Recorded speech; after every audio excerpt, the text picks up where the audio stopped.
Everett Crowley Park was named after my father, who lived his whole life in the immediate community and did a lot of work for the community. And as recognition of his contribution to the community, they named the park after him. This property had been a garbage dump since 1945. And when the city had filled up all of the ravine areas and deposited as much fill as they could, they monitored it and they closed it down to further dumping. But the community moved in, and motorcyclists used to come and race there, and people walked there, and children played there. And it was basically just an urban woodlot. I'm the MLA for Vancouver Fraserview, which is in the southeast part of Vancouver. Everett Crowley Park is in the middle of that riding, and my constituents have been using the park, and it's a very important part of my riding, my area. We'd spent almost 10 years trying to find funding, trying to work with the park board, who were looking at the other over 100 parks in the city and needs there.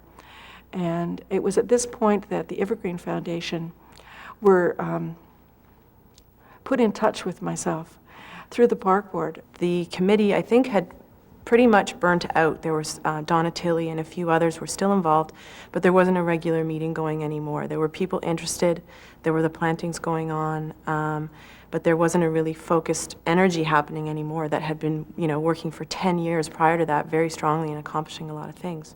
But to get the interest in the community is something that it has to be promoted. And that's where the original committee can take that lead and make it bigger.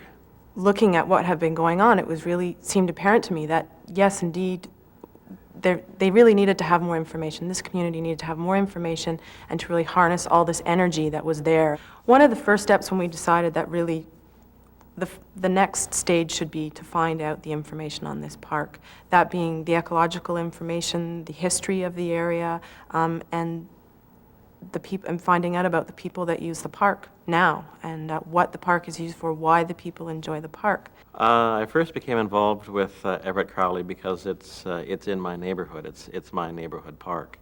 These people were struggling. These neighbors, if you would, were struggling with how to move in some direction.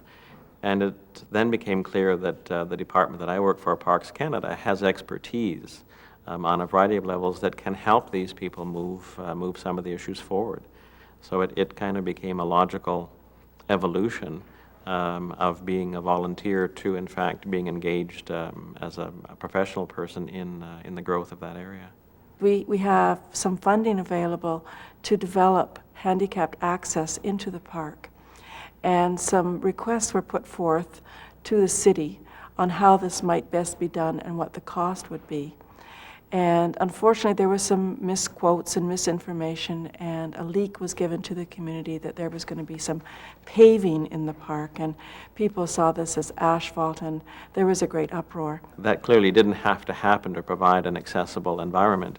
And because I had that information, I simply spoke up and said, this is who I am, and you probably realize if you visited any national parks or national historic sites, these are some of the options that you have, and these are ones that we've implemented with considerable success. And it just evolved quite naturally from there then to invite the department to be involved in a more active role within the community. And so we will be working directly with the planning committee of the park board, with the partnership of Parks Canada, and the funding from this other organization to develop the best handicapped access with as little impact on the park in a sensitive way to the community and to the park. We are, in fact, generating a new kind of relationship. It's a very rich kind of relationship as well, because we aren't coming in perceived to have a certain agenda, whether it's hidden or otherwise.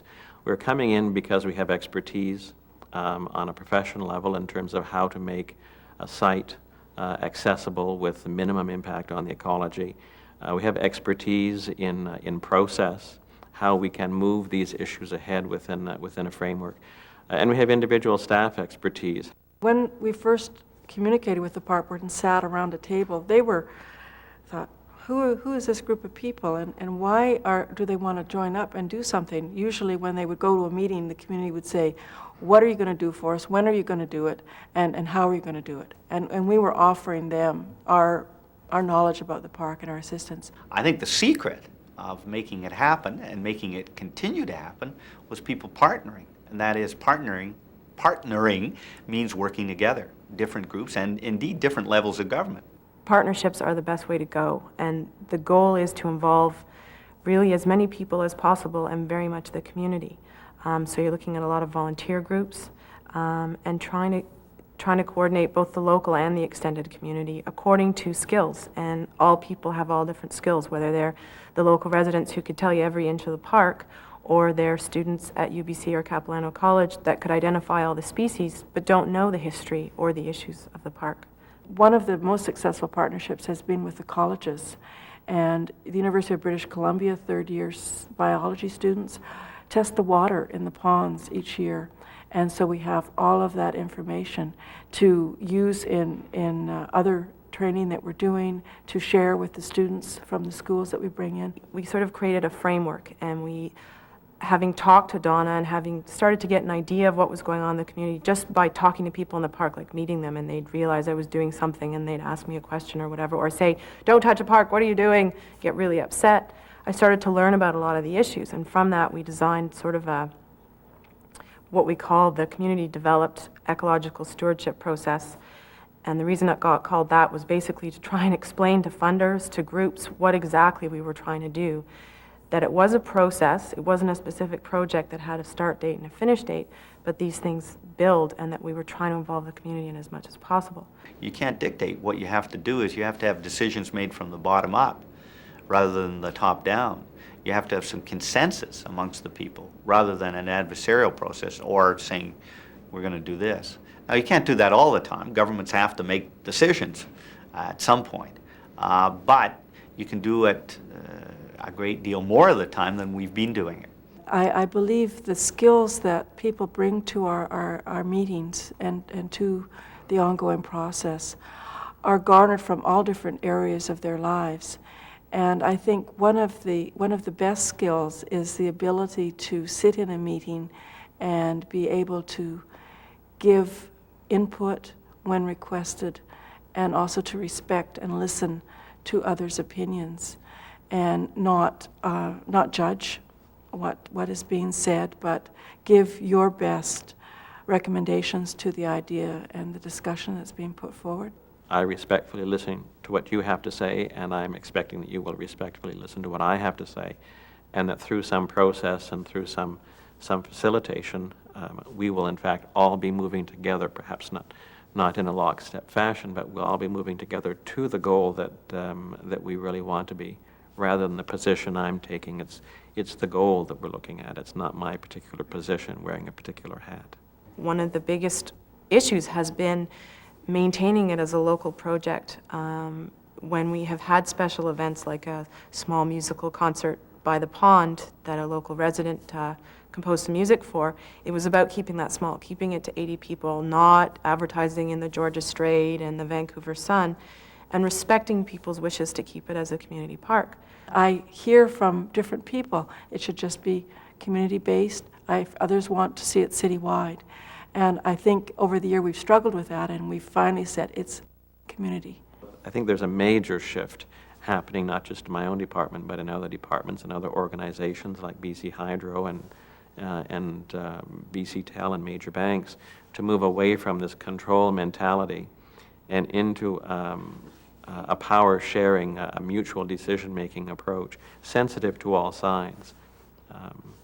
And that's a major thrust within our department. Our governments are not used to this. Our civil servants are not used to this. They're used to making the decisions.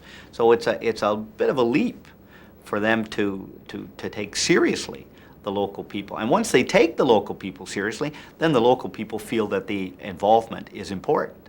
There was quite a lot of hostility towards me when I first arrived, and it's been quite amazing, certainly from a couple of individuals that I first met in the park and had some pretty nasty words to share with me. And by the end of the year, they had joined the committee, and they said, you know, this has been great. And that was one of the biggest rewards that I think that committee could have received, was to say, you know, I'm not scared anymore. I don't necessarily agree with everything that's happening, but at least I'm not scared anymore, and I will come out and voice my opinion on occasion when I think it's necessary.